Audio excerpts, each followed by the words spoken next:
भारत में booster dose पर भले ही फिलहाल वेट एंड वॉच चल रहा हो, लेकिन जिसकी एक संभावित वजह यह भी हो सकती है कि भारत में अब भी एक बड़ी आबादी को वैक्सीन की दोनों डोज नहीं लग पाई हैं। भारत में कोरोना वैक्सीन की अब तक 136 करोड़ से ज्यादा डोज लगाई जा चुकी है, जिसमें करीब 82 करोड़ 57 लाख लोगों को पहली डोज लगी है। करीब 54 करोड़ लोग ऐसे हैं जिन्हें दोनों डोज लग चुकी हैं। ऐसे में बूस्टर डोज लगाना भी एक चुनौती साबित हो सकती है, क्योंकि अभी देश की करीब 45% आबादी को दूसरी डोज लगना बाकी है।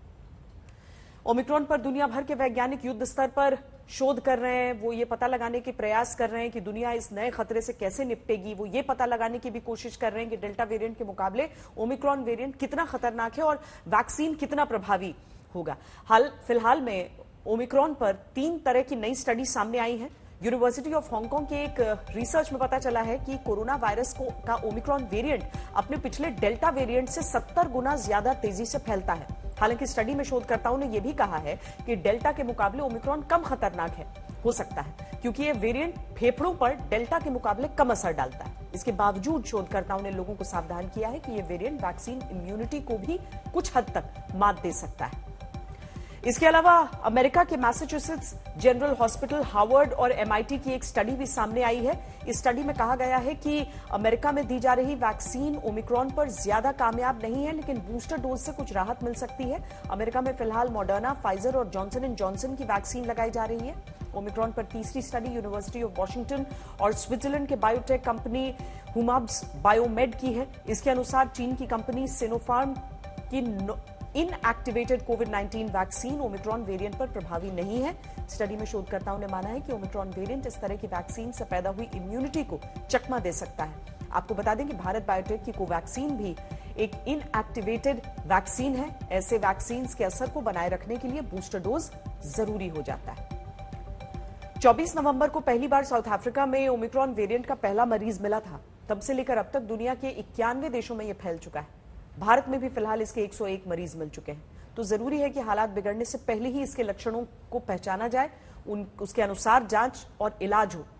ओमिक्रॉन से संक्रमित मरीजों में कुछ खास लक्षण देखे जा रहे हैं, जैसे गले में खराश, नाक बंद होना, सूखी खांसी, मांसपेशियों में दर्द, पीठ के निचले हिस्से में दर्द और डायरिया। ऐसे लक्षण आमतौर पर सामान्य सर्दी जुकाम में भी दिखते हैं, लेकिन इन लक्षणों में से अगर अधिकतर लक्षण आपको नजर आ रहे हैं तो तुरंत कोविड जांच करवानी चाहिए। ओमिक्रॉन वेरिएंट के मरीजों में क्या लक्षण दिख रहे हैं, इस पर हमने दिल्ली के एलएनजेपी अस्पताल के निदेशक डॉक्टर सुरेश कुमार से बात की। और अभी तक हमने देखा है कि जो भी पेशेंट हमारे पास आए हैं एयरपोर्ट से, वो सभी के सभी स्वस्थ हैं, स्टेबल हैं। उनको कोई ज्यादा लक्षण नहीं है, ना तो उनको रेस्पिरेटरी फेलियर है, ना उसमें ऑक्सीजन की कमी है। उनको खाली साधारणतः गले में हल्का दर्द या उनको कमजोरी महसूस होना, इस तरह के लक्षण लेके ये लोग आ रहे हैं। और किसी को भी अभी तक तेज बुखार या ऑक्सीजन की कमी नहीं हुई और किसी को भी आईसीयू की आवश्यकता अभी तक नहीं हुई है। आपने देखा होगा कि कोई भी जब वायरल इलनेस होता है, जैसे सर्दी जुकाम होता है, इस तरह के उसमें भी वायरस होता है। इसी तरह जो ओमिक्रॉन है, इसमें भी हल्का लक्षण होता है, मतलब कि बहुत हल्का बुखार, कमजोरी, बदन दर्द।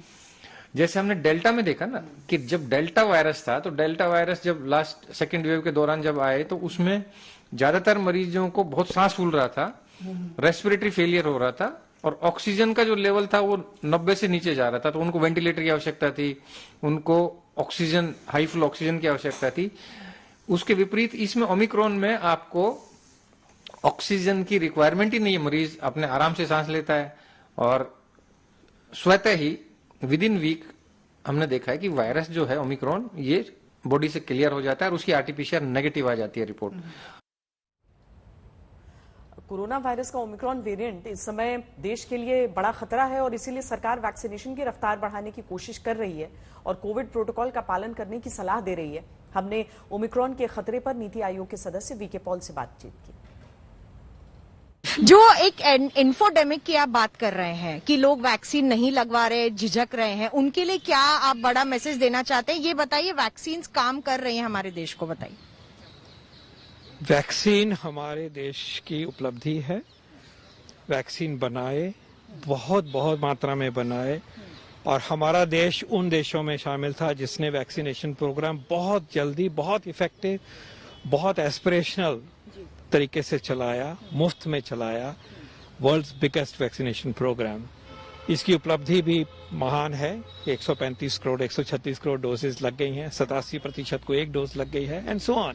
लेकिन जो छूट गए हैं उनको छूटना नहीं है, क्योंकि वैक्सीन होते हुए भी पहली डोज ना लगे, दूसरी उसके बाद ना लगे, तो यह बड़ी अनफॉर्चुनेट बात है। क्योंकि इस कड़ी में जब वायरस आता है, आया है भी, उसमें जो भी छूटेगा वो एक कमजोर कड़ी रह जाएगा। तो हमें बिल्कुल इंश्योर करना है कि आप प्लीज पहली डोज लीजिए अगर आपने नहीं ली है। थोड़े से हम में से छूटे हैं, रह गए हैं, उनकी तरफ पहुंचने में मदद करिए, उनको एक्सप्लेन करिए वैक्सीन की सेफ्टी, वैक्सीन की एफिकेसी, वैक्सीन से जो जानें बच रही हैं, कोई भी डाउट नहीं है।